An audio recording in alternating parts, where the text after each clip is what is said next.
Welcome to Strung Out, the podcast that looks at life through the lens of an artist. Your host is the artist, writer, and musician, Martin Lawrence McCormack. Now, here's Marty.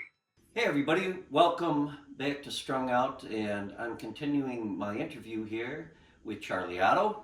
Charlie OTTO is a singer-songwriter based out of Chicago.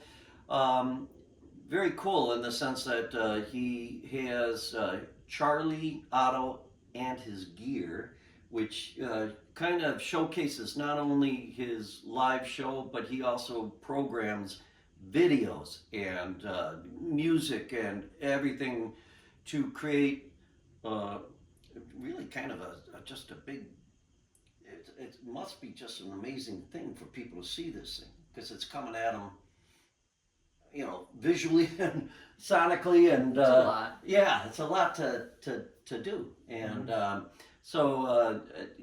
we just had the previous interview was great because we were talking about the path of the singer-songwriter, of the artist, and what a difficult path it is. And I hate to break it to you, too. We're living in a country that is probably one of the hardest countries to make it as an independent musician, because other countries support their artists. So welcome, with that happy thought. But we are going into the creative part right now of Charlie OTTO, and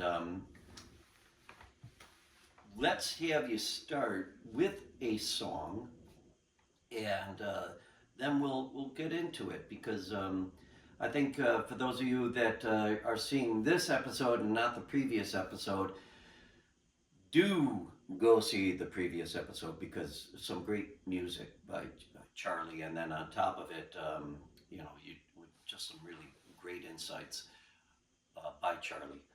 But what do you want to give us? Okay, I want to do something more upbeat this time. My wife was like, don't just play. My wife told me, don't just play the depressing music? Yeah. I said, okay. Yes, dear. This one's called One Foot in Front of the Other. And it'll speak for itself in a bit.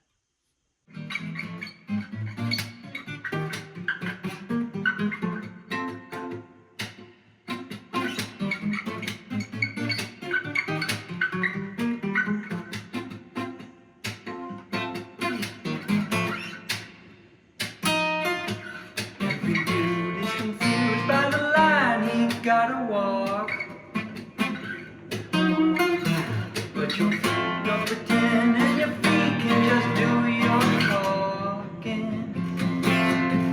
Step one foot in front of the other now, and don't worry about where your feet go. The world is curved impressively, every road leads to home. If you read and you've seen your share of road closed signs, you can say, you can spit, call it shit, but just don't give it all your time. Step one foot in front of the other now, and don't worry if you're walking straight, 'cause time stretches on to infinity. You can never be late.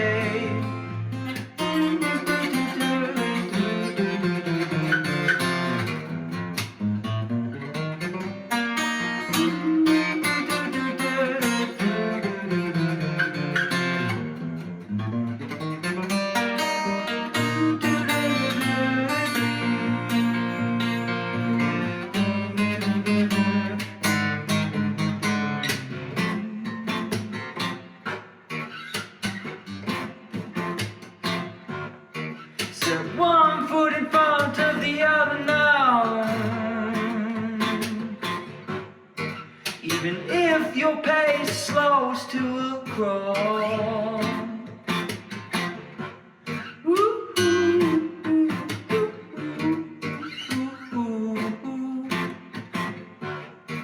Step one foot in front of the other now. Even if your pace slows to a crawl. The world is scaled impossibly. You could never see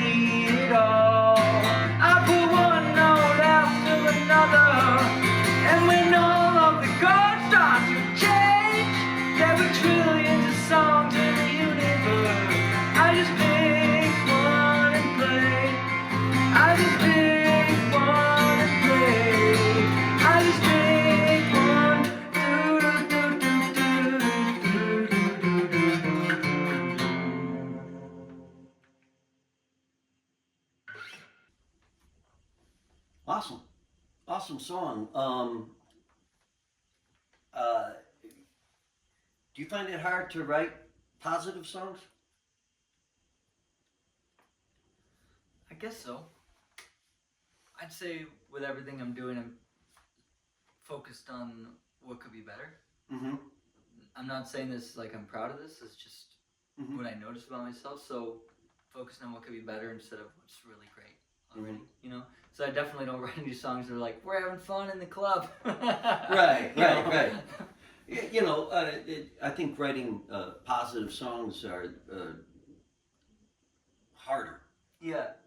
You know, Yeah. and I find that most artists tend to agree with that. Interesting. And I don't know why that is. Somebody once, in one of these interviews, said that his theory was that it was just as a society we are taught not to really celebrate the positive in the sense of you know we're more as a Western culture. He went even further to say we're more attuned to negative or depressing because it's much more safer and predictable. And I thought, wow, that's depressing. But that's a great song because I can hear somebody playing that, you know, and feeling inspired by it. You know, the idea just, you know, one foot in front of the other, the process, no matter how much long it takes. You know, Yeah. that idea of struggle. Yeah, and I guess I'd say a lot of the songs actually are very positive because they start with something that I'm dealing with, some challenge. Yeah. They figure something out. Maybe I've even kind of like gotten away from that recently because I'm like all my songs just like figure things out in the song. I don't want all of them to be the same, but like it's sort of a lot of them just like go like kind of learn something along the process of making the song, and then that's in the lyrics, you know. Yeah. So I think in general, even when the songs are about something really depressing, they usually end up pretty positive for me. How do you go about like collecting your lyrics? Are you the kind of person that I always like to ask? Are you old school? I've got a notepad, and I hear something or I think something and I write it down, or are you you know a person that puts it on the phone and you have 500,000 little tiny bits of music? Yeah. Most of the time I start with like I'm singing gibberish. Okay. Just for melody and vowel sounds and like so it's sort of iterative, meaning I'm playing a section and I start playing chords or whatever instrument I'm using at that time, start playing and singing along with it, and I don't have the need right away to know what the words are going to be, you know, like that's too much to have at one time. So I'm sure some people can do it, but I start by singing gibberish, and then like the more when I settle into something, I usually very much respect the vowel sounds that I was using and the rhythm that I was using when I liked it. Okay. And I consider that sort of a load-bearing structure at that point that like don't mess with that. Yeah. So a lot of the lyrics that then come out of it are most of the time they have to adhere to what the gibberish said the vowels were going to be or the consonants. If I mess with that too much, I don't like the results usually. So that's really interesting, and I love you're the first musician I've ever heard use the term load-bearing structure in the term of crafting a song, but it is like building something, isn't it? I mean, like the physicality of you know putting together a building. So it sounds to me that the music comes in first. yeah, definitely. Like every once in a while, there's some actual idea that I think of and maybe write down somewhere and do something with, but almost never. It's almost always like the song just sort of writes itself, and I didn't have any ideas in mind on what it would be about or anything. I start with nothing at all, you know. Yeah.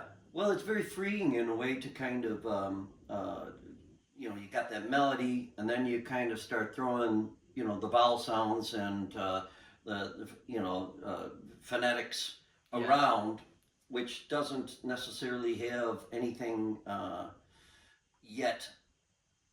And then eventually, what, a word jumps out at you? Or? Yeah, eventually it starts sounding like a word or a phrase, and then I try that phrase out, and if that works, then that one will stick, and I'll start working this gibberish until I get to that phrase. You know, I'm just kind of build off of it. That's what I mean by iterative. Is like if I'm often looping something.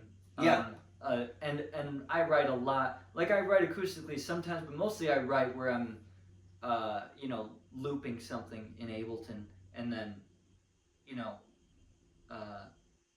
so I've got a loop of 20 seconds or something, and I'm gonna be on that loop for an hour and a half or 2 hours. You know what I'm saying? Sure. To get a number of elements together for that one loop before I start going, here, let's make a bridge or a chorus or something, like whatever the other sections of the song are gonna be. I'm usually on that loop for a long time.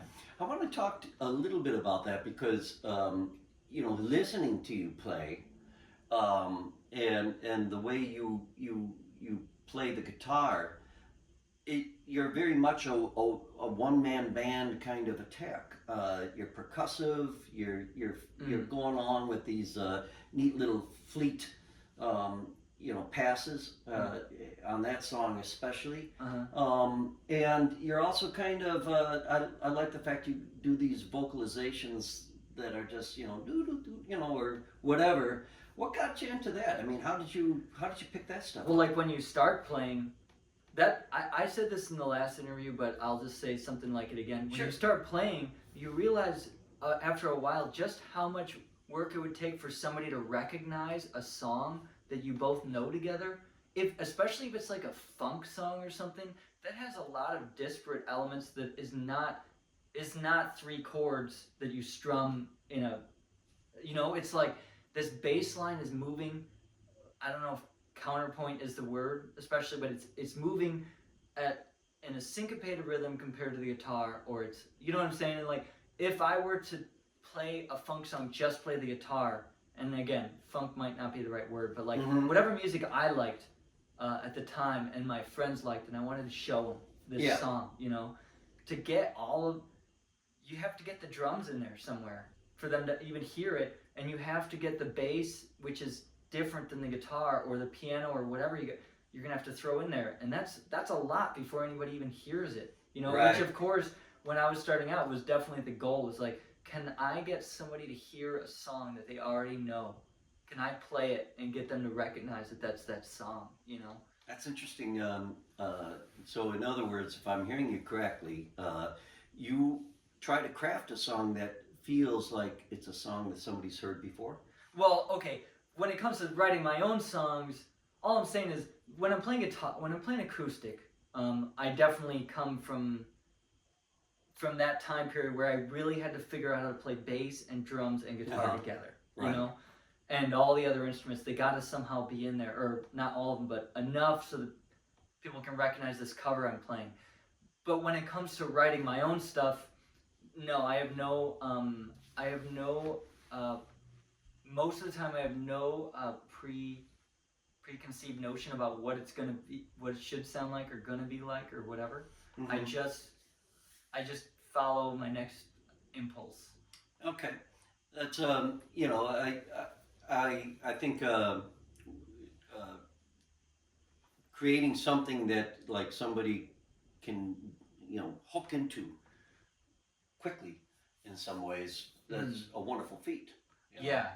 And that's, I guess that's what I was hearing you, what I mean by it feels familiar in a good way, you know, that you know, and you know, with your performing, with you know, just performing here acoustically, you kind of are displaying all those elements is what I'm trying to say. Mm. You know, you do have the bass riff, you have the, you also Yeah. have the percussive, kind of elements in there. So it's very. I'm trying. I think it's great. You're succeeding. All right. So by doing that, and I think that's part of the joy of creating kind of live music like that with an acoustic guitar, as opposed to like electric guitar or so. Yeah, acoustic's pretty special. Yeah, but for you, I think it's even more interesting to take that element, that important part of it, and then bring it into the whole technological end of things. Mm. I think a lot of musicians, like I'll just speak for myself, I'd be scared to death of doing what you're doing. Mm. As far as creatively going, okay, I have to program this stuff. And I grew up, when computers had green screens, Yeah. So it's just, they're alien to me, Yeah. to some degree. But But for you you, know what it's like to play. yeah, And so you're just recording one section on drums or whatever you're recording it on, and then you play that back. And that's the other thing is like if you're playing with a band, you couldn't tell a bassist to just play something really simple for an hour for you so that you can figure something that's out. interesting. They Yeah. won't do that because they'll start following their impulse and doing more stuff. And that's why I feel like a lot of bands end up with like a lot of notes, more than I want to hear personally, and a lot of every part is interesting rather than when I'm looping and when I'm making things, a lot of it is not interesting at all. It just plays one little blip here or there. It was needed there, and that's it. And if you start playing more, that's gonna be too much information. Right. So Interesting. Yeah. So a computer is helpful in that, like, I can have, and that's I guess the idea of funk in general is like all these people playing really simple stuff, repetitive, simple stuff. But when it comes together and locks in, it's very complex and interesting, and there's enough to listen to. Oh yeah. No, but I mean, it sounds to me like in your creative process, as you're creating this stuff, by going for the simplicity and such, you're kind of editing yourself as you go along. Yeah. I mean, I think a lot of times I think that what makes a song is what notes were not played. Like there's a scale, but like that 5, I just didn't play it that whole song because it just didn't feel right to play that. That one didn't feel like the vibe I wanted. So basically, like, I definitely have come over the years to like, I mean, I bet a lot of people would be surprised to hear me saying this because it's still insanely complex sometimes, so maybe this is still just an aspiration I'm talking about, but in general, I'm always trying to keep it as simple as possible. Mm-hmm. Do you find that helps with your lyrics then too, by going with the vowel sounds, Yeah, by sticking to the rules that I make for myself. That's exactly it. You kind of given yourselves these rules by which, but when do you do the same thing then with the lyrics? Are you the kind of person that'll you'll look over your lyrics and you'll say, well, I'm going to minimalize what I'm trying to do here too. Yeah. Is it so? I mean, there's something about that, right? I mean, the simpler, the better in the sense you're inviting the listener to fill in the riffs as well. Is that maybe? I mean, is that accurate or? I know I'm guilty, at least in the past, of giving too much information. Sure. And a certain amount of information is right. And really, the way I think of it is maximize meaning, minimize information, and that's the general thing that I constantly fail to do but want to. Well, so a verse 1 and verse 2, often they have the exact same vowel sounds throughout and the same rhythm and stuff. Mm-hmm. The English language is amazing. Maybe every language is like this, but the English language is especially terrible in some ways because it's terrible to teach a kid. Maybe you came across this with your kid, but like there's like no rules. It's all just, and it can be anything, and some words mean two things that are the exact opposite of each other. Right. Flammable and flammable or inflammable or whatever. Right. All I'm saying is like there's so much of that that there's so many things you can do even with two sets of verses with the same vowel sounds and rhythm and consonants. You can do so many things, and one little preposition or something can flip the entire meaning of everything by just putting but somewhere or so. And there's so many things like that that I absolutely love. So that's really... It's really cool to hear you talking this way, because I think I can hear the producer in you. Have you produced other artists? Sometimes. Yeah. And I love that that OTTOism, meaning, over information. You know, more meaning and less information. I'm not saying it right. Say it again. I like what you said. Oh, okay. Maximize. Yeah. I don't, but it's pretty nerdy, so I don't. No. I like something better, good. but I always say maximize meaning, minimize information. Okay, I think that's pretty nerdy though. But it's the number one rule that even most musicians violate, especially when going into the studio. Me too. Where there's the candy store.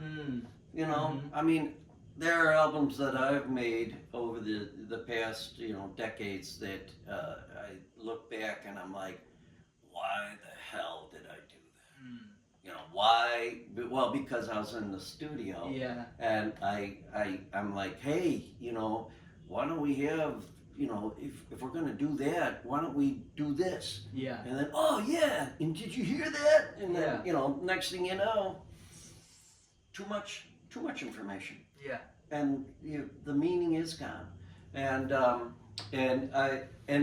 is that part of the reason why you're kind of embarking on this, or you're not embarking, you're on your way with the solo project? I mean, you've taken a lot of elements out. You've literally taken out musicians. Yeah. They're in the box now.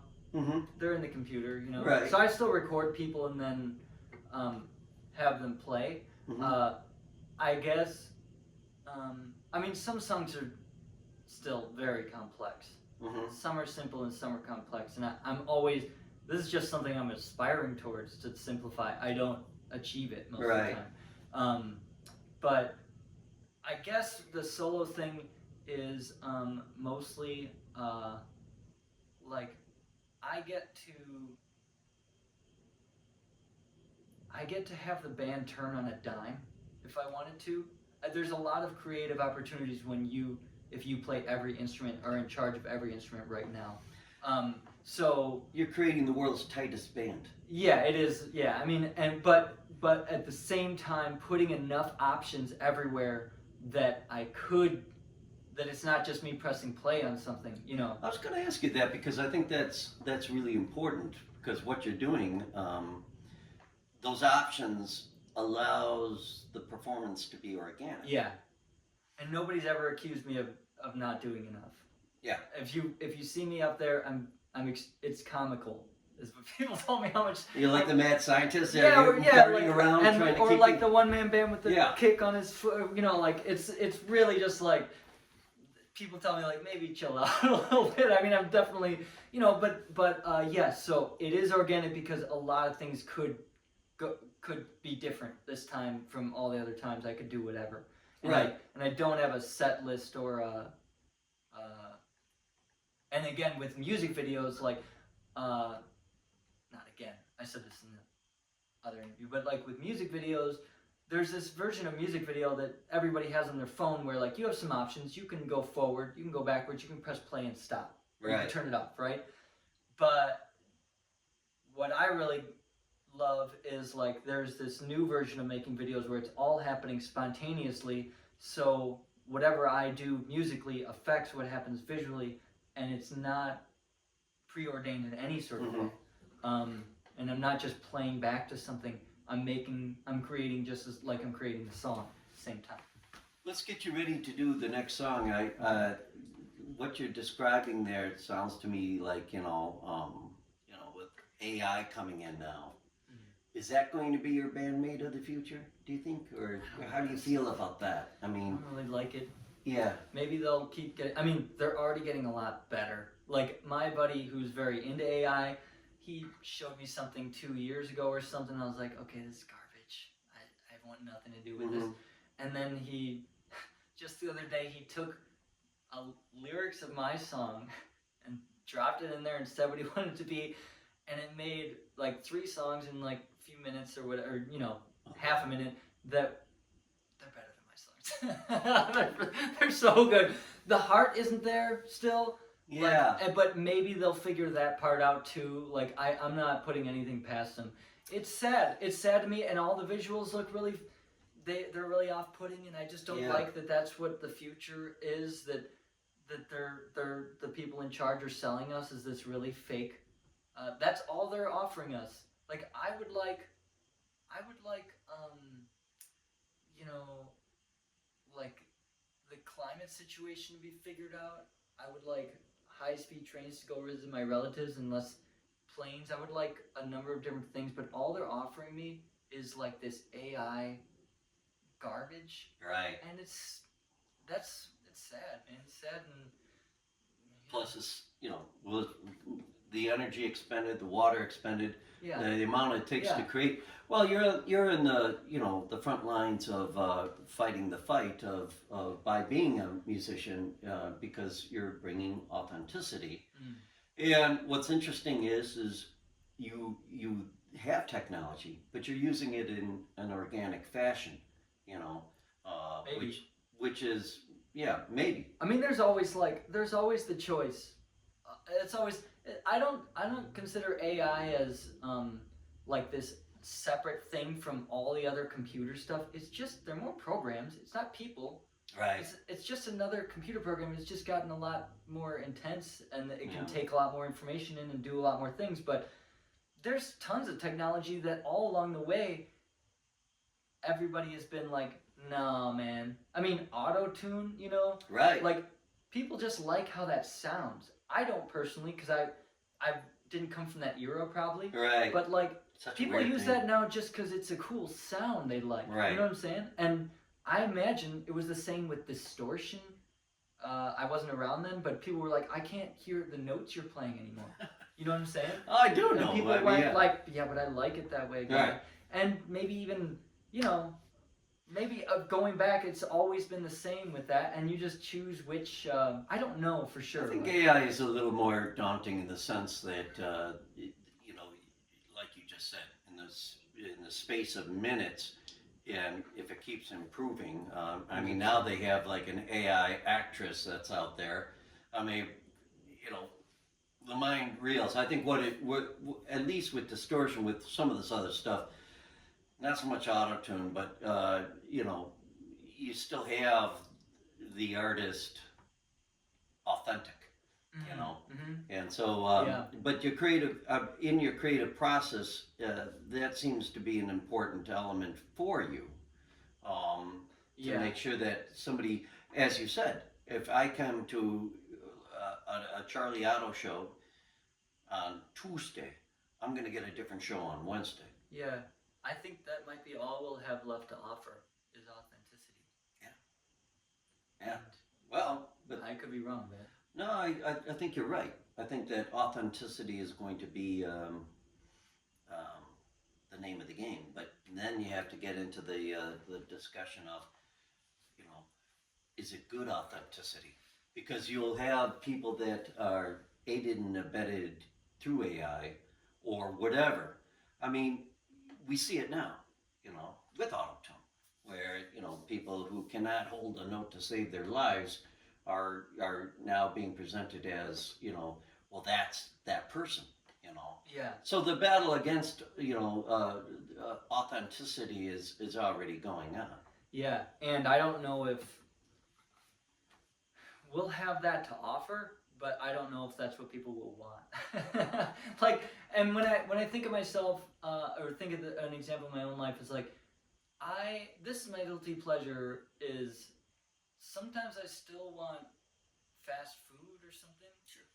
Even though I know I'm looking at this authentic place right here, but I just want this garbage burger. Like, I'm just in that mood. I don't know why. Right. And I just think music consumers which is not us, especially. You know, like we're the restaurateurs in this Sure. analogy or whatever. But like they also are like, yeah, no, I just want the burger. So that's what I'm gonna do. It's easy and it's fast and it's Spotify and it's here. It's free. Right. And so like, I don't know what. Nobody knows what the near future is going to hold.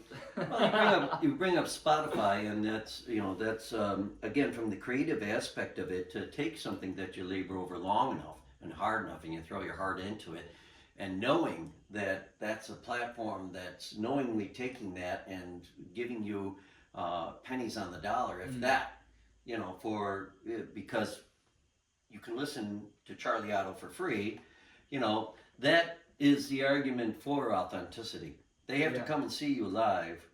They have to experience what you're doing, your creative process in the moment, obviously, because you're not doing the same thing every time. Yeah. And I like the fact that you've opened up these corridors of creativity and spontaneity, I think would be the better word to use, and to enable you to do something. Yeah. But let's have you do a song, and then we'll take a little break, and we'll continue along where you start giving sage advice to those people younger than you, man. All right. Well, I got to think about what song here. Yeah. Jim Tastian was the one who had me on, or told me to hooked us up. Yeah. Because you had him on. Did he give you that capo? No, some guy at a show did though. It's cool. I've never seen it. He owns a company of these. I wish I should know his name just so I can tell people. Yeah. Shark Capo. Shark Capo. You'll have to look it up, you guys. And maybe you don't sell them on your website. No, I gotta tell him I should sell them. I think that's the first time I've seen it. It's great. It works fine. Yeah. Cool. But anyways, Jim, he was another really great musician. But during COVID, another thing that I did a lot was collaborate digitally with just anybody at all. And he wrote the chords for this one, and I wrote the vocals, but I just don't really like it. And since he was the one who suggested this meeting, I thought I'd just play this one, or it came up for me. Seems like a good idea. What's it called? You Are My Only Friend, I think is what it's called. Wow, I don't know what he named it. I'm not sure what he named it. I just gave him the vocals. I just mic dropped and walked away. We'll call it that, but that's great. You are my only friend, Jim Tastian.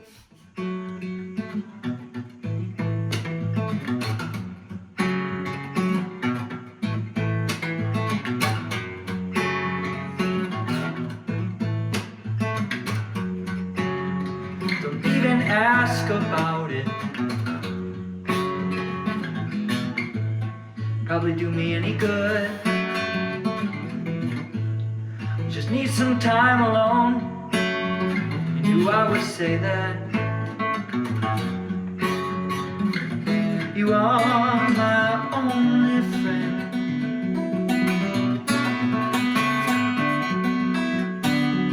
You are my only friend. Oh, who said you are my only and very best friend that I ever had?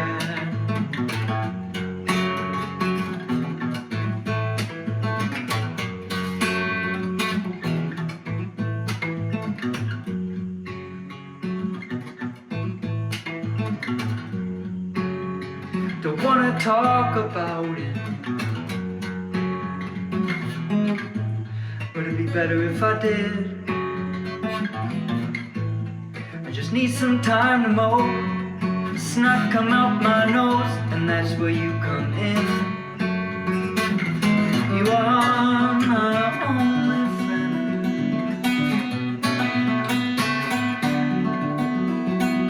You are my only and very best friend.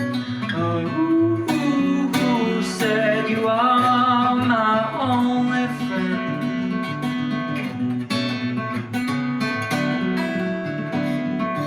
You are my only and very best friend.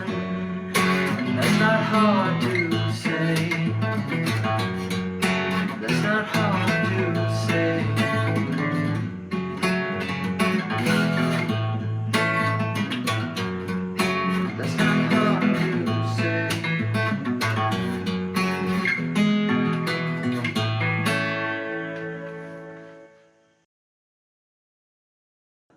What a cool song, and I got some questions to ask you about that. Yeah. After we're going to take a little break here. We're talking with a singer, songwriter, and performer, Charlie Otto, and you are on Strung Out.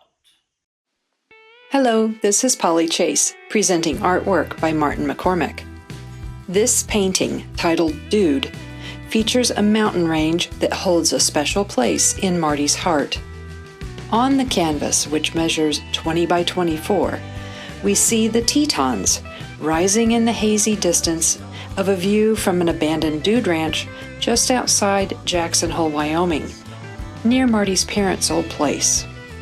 The cool blues and violets of the background complement the buttery yellow foreground.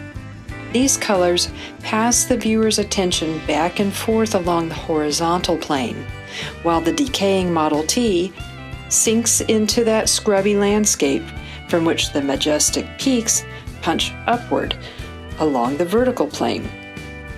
It's a quiet yet very moving scene, both artistically and emotionally. It pulls the imagination into a human story waiting to be told, one witnessed by rock that is millions of years old.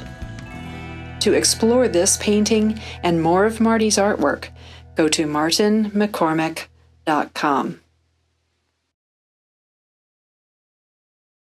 We're back with Charlie Otto, and that song that we just listened to, "You Are My Only Friend," you say that Jim did the lyrics? No, Jim did the guitar. Jim and some other buddy did something. When he sent it to me, they had done just like an instrumental thing. Uh-huh. And then I just threw vocals on it. Wow. And then. But you picked up a pretty cool guitar riff. Was that what? Yeah, they that's had? what he did. Yeah, Jim's very, very good. Yeah, he is. I'm sure I'm not playing it right either, but well, I do like my what you version did. of it. But yeah, no, it's a really cool riff. And So how did you get to "You Are My Only Friend"? That's gibberish. Really? Starts with gibberish. Yeah. Started with the gibberish, Yeah. but that's I mean, I'm listening to that and I'm thinking, oh, you know, Charlie is referring to maybe not another person, but referring to how a person should think of themselves. Oh, yeah, that's interesting. You know, That's what's great. That's what's great about music. You can come up with. Because Right. I didn't mean that, and I didn't mean actually almost anything. Like I don't have a real Uh-huh. world story that this is from. it just came out, and Yeah. So the It's just music, about friendship. yeah. Well, I think it's. I think you're right. I mean, that's one of the neat things about music that, again, sets it apart from any other kind of career is that you offer something, especially in music, that a person takes and makes their own and claims ownership over it in such a way that you know, they're grateful to you for the ownership, but they also feel like they kind of own you as well to some degree. You know, Fine with me. you know, which is, yeah. I mean, that's one of those things we were talking about in the other interview about, you know, the how do you measure success? What is, you know, you know, when you come up with something like that, you know, that's a powerful statement. You are my only friend. Yeah, I know. I mean, for that to Yeah. come out of the gibberish is, I think there must be something in the subconscious that's working a little more. For sure. I mean, that's the other thing is like, you know, you don't. I mean, again, a lot of the songs I can tell you exactly what was going on for me that it related to in my life. I didn't start the song thinking about that, but that's what it touched on or whatever. But this one is just a story that I don't. But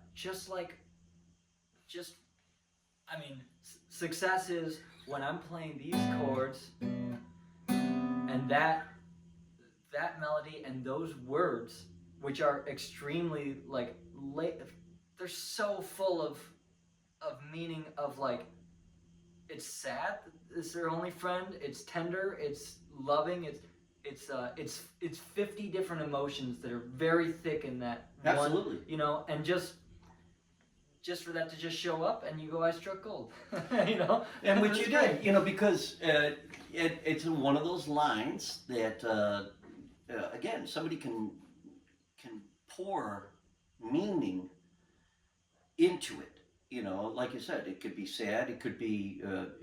It's also one of those things that you know, when you're talking about somebody that means so much in your life, that they are your only friend.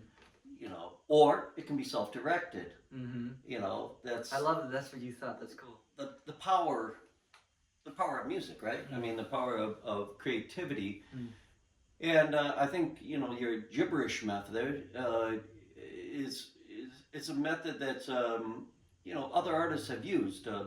Paul McCartney yesterday started out as scrambled eggs. All my baby has such pretty legs. I think that was, if I remember correctly, the end of the whole story. Because that's the ending lyrics that he. No. I mean, He starts with. He didn't know yesterday. Yeah. It was scrambled eggs. Oh, yesterday. I get what you're saying. So, you know, I mean, but that was, Yeah. you know, I mean, I love that story from the sense that in order to get from point A to point B, you have to go through that, which you're illustrating by your method. You know, you have to go into that creative marsh of nonsensical. Yeah. You know, to kind of get through and see what fits and what doesn't fit. Yeah. You know, so you know, one of the things I want to ask you about is your playing style. You said that you know, in the last interview, when you first started, you know, printed off like 60 sheets of guitar lessons. It was like talking about triads and stuff. Yeah. I was like, what? What are these? Yeah, so you took music theory, you know, Yeah, sophomore way college level music theory, Yes. and then you know, trying to learn it as a young kid. Your style, though, you know, how did you get to this kind of thing of playing chords like that?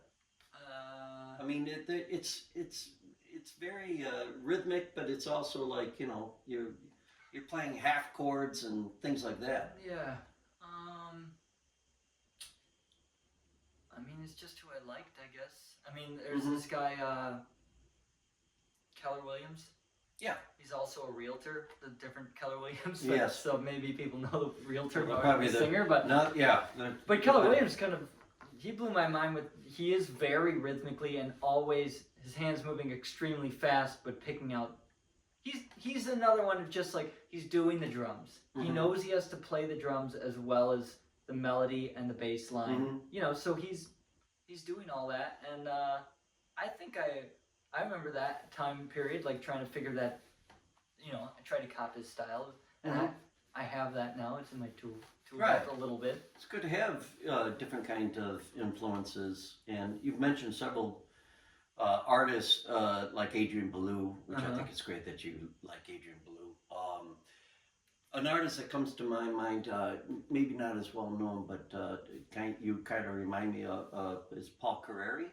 I don't know if you, just a great singer-songwriter and a journeyman performer. But to be honest, I don't know where he's. I kind of lost track of him over time. I really have to look up and see how he's doing. You know, coped with anxiety and a lot of. Is he you know, Chicago? stuff. No. Okay. He was last time I think he was out of the South. I want to say, but that's, you know, your style of playing in that is very much kind of a style of a person that can support themselves as a solo artist. Do you find that to be true, or do you think that's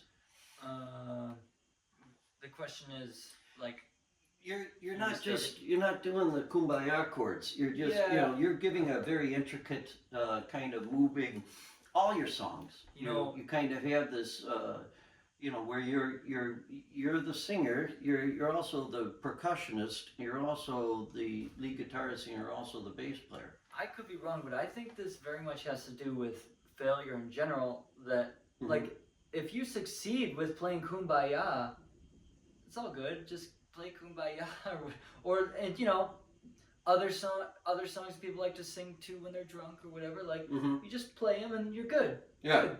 So you're good. so Go watch TV or something. so you know. create a but like, that has not worked for me. Right. Like, it didn't work, and I don't want to play those songs, so I'm playing something different than that, and I keep going, all right, that's not landing, I gotta work harder, you know? So I come up with new...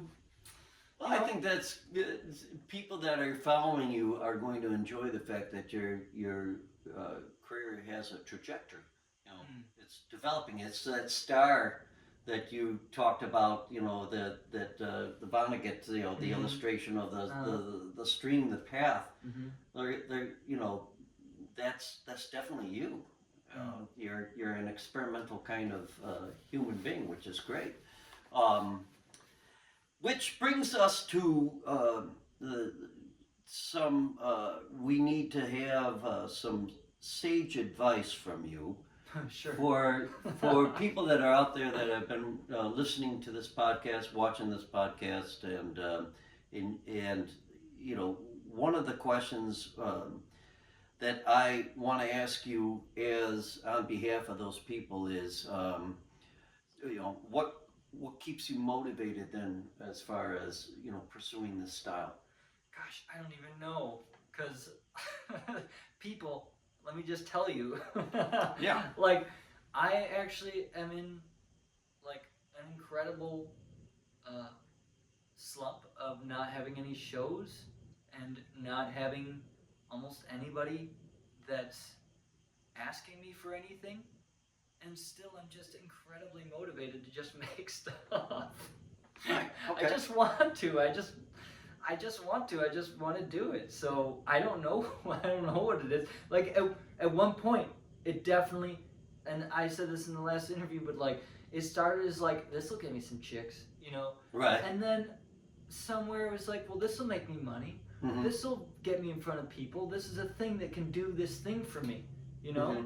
But now there's all that stuff has been pulled away, not like not pulled away like somebody did it to me. It's just it's all drifted away. All those motivations are gone now. Yeah. And I still really want to do it. Right. Well. So I just want to do it, and all I'm saying is like, for that next time I'm gonna strike gold, you know, that next time that perfect chord and that perfect vocal line with those words, when they pop up. I just struck gold, and I'm just looking for more gold. Well, you know, you're a very inspirational artist, and you know, you also though have very good media presence. You have a good website, things like that. What do you know? What advice would you have for somebody that, like you, wants to do their own thing and is afraid to do it because of those things that you just said? You know, nobody's asking me, you know, right now for anything, and I'm in a slump with shows or whatever. Yeah. I mean, those things are real and they happen to all of us. But I would say put all your eggs in one basket. The opposite of what everybody else says. And this is, it goes back to what I was saying about when I look back at my time here, it's been 20 years now since I decided to do music. And when I look back, the time that the only thing I regret is when I tried to split my focus because some things were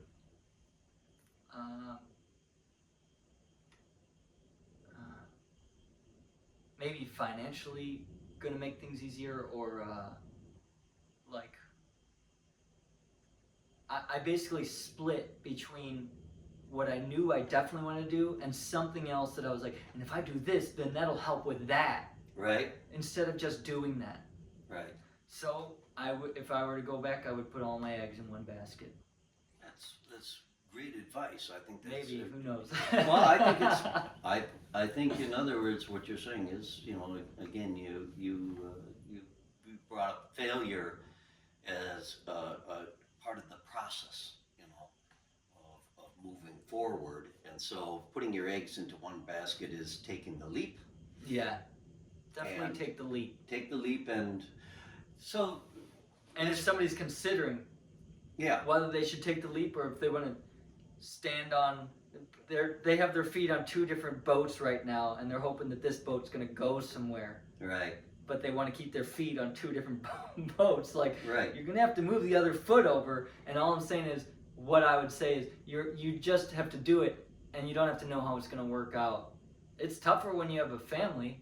You're responsible for more than just yourself. But like, humans by themselves are capable of living in all sorts of different situations and environments and doing all sorts of things. So if you actually just lead, most of the time it just works out just fine.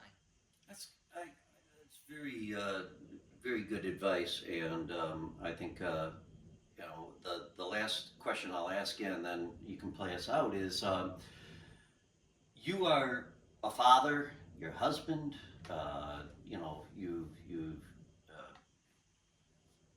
you are in a very challenging career field.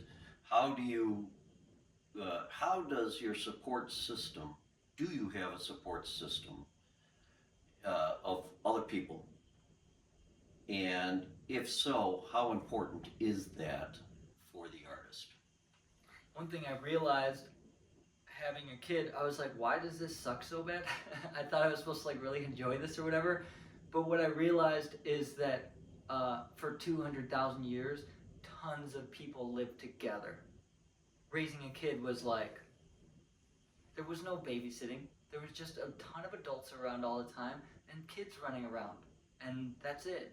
Right. And this idea that we have now, this new experiment of the last 50 years or so, of like everybody get your own house and make it bigger. Get a big house. Right. With just you or your family in it. Just, and separate yourself from everybody else is like, that's just, it's a failed experiment in a bunch of different ways. And it's a failure for me. I actually just moved in with my mom. She's on the first floor. My family's on the second floor. Just so that we can help each other and support, because raising a child is extremely difficult no matter what job you have, and what a child needs is way more than we I think as a culture understand, and are, because we're completely unable to give them all they need if we're living in this single family to a house type of situation. So I've just rallied around my family and asked for as much help as I can get, and because I have different ways I can help them and just work together with them. And so yeah, that's pretty important. That's great. I think, and I am a big believer in multi-generational families. The idea of, I totally agree with you 150%. I just think that it is a failed experiment. And again, I think it's one of those things where the idea of consumerism, we're being fed a lot of stuff. If only you have a house, if only you have the car, if only you have the record label, if only, and you don't need that to survive and thrive in the music business. But what you do have to have is a good sense of who supports you, a good sense of reaffirming your commitment to it, I think, on a regular basis. I think that's, at least speaking for myself, that's probably the hardest thing. I think I'm in angst every day, and I've been at it for a long time, but there's always a little bit of angst. But I want to thank you. Thank you. We've had a really good conversation. I see the sun is high in the sky. Hopefully it's not bleaching out Charlie so that he just looks like a god on Mount Olympus, giving his advice. But I want to thank you for giving people really good advice, and again, your total honesty and your art. And I wish you all the success, and I hope I can get you back in down the trail. Cool. So we can get a report card from you, just to see how things are going. I love that. Thanks for doing and this. yeah, I It's think a very valuable service. I hope folks that you go to Charlie's site, check out his music, visit his store. This is really important, because that way you are part of the creative process as well. And artists need to know that they're out there.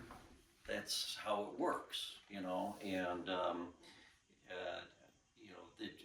we are living in an age, I feel, where we have to train our audiences as musicians on the responsibility of being an audience, because we're in a gimme and I get it in 10 seconds age, with stuff like Spotify and such. But that's for another podcast, and that's I'll get off my soapbox and let Charlie finish out this interview. What do you got? Okay, this is a song. This is the last song of my new album, and it's called "Take Tomorrow Off," and it's kind of got a list of all the things that somebody had me do this exercise where I write down maybe 5 things that I would like somebody to say to me. Cool. Good exercise. And yeah.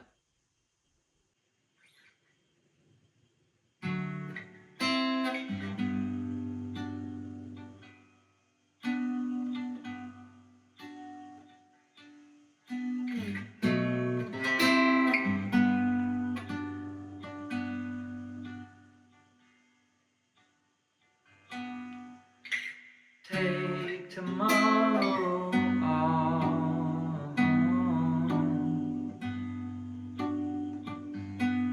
Why don't you take tomorrow off?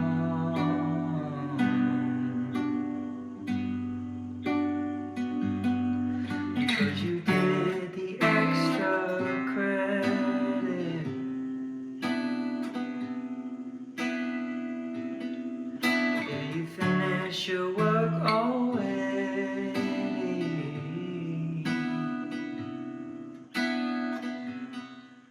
And I know what you're gonna say, but you're good right where you are.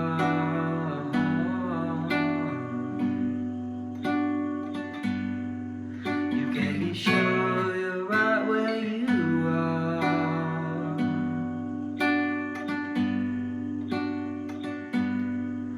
because you clear the way ahead.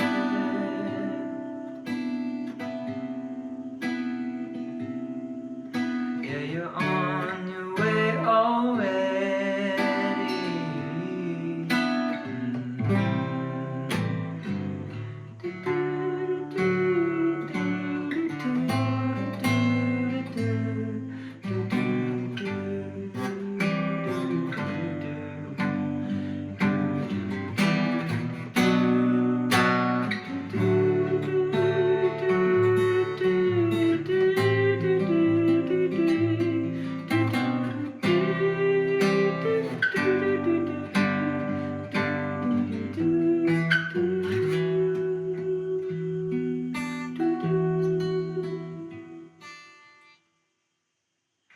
Safe from all the noise,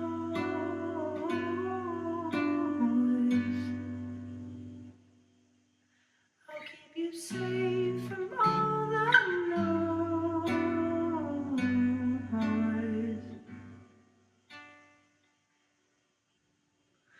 I know you won't ignore the static.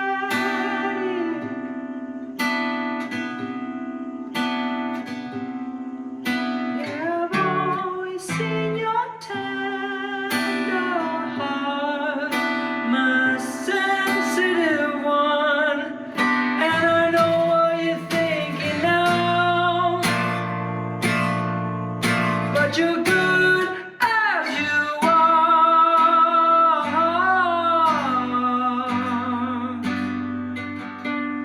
You can be sure you're just as you are.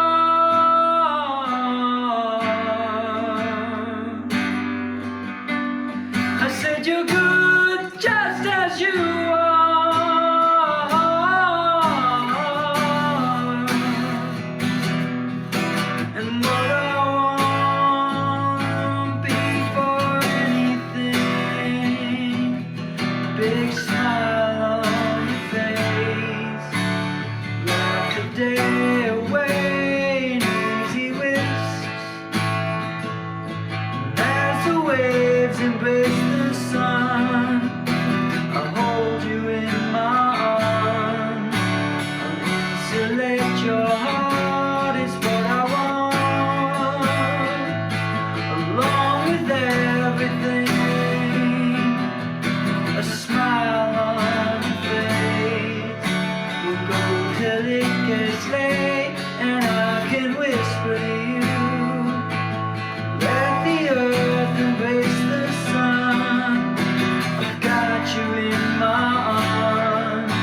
Thank you for listening.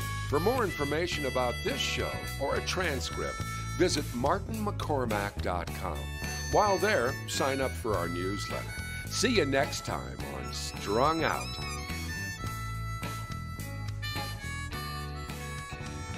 It's all so wrong, this pain we feel makes no sense at all.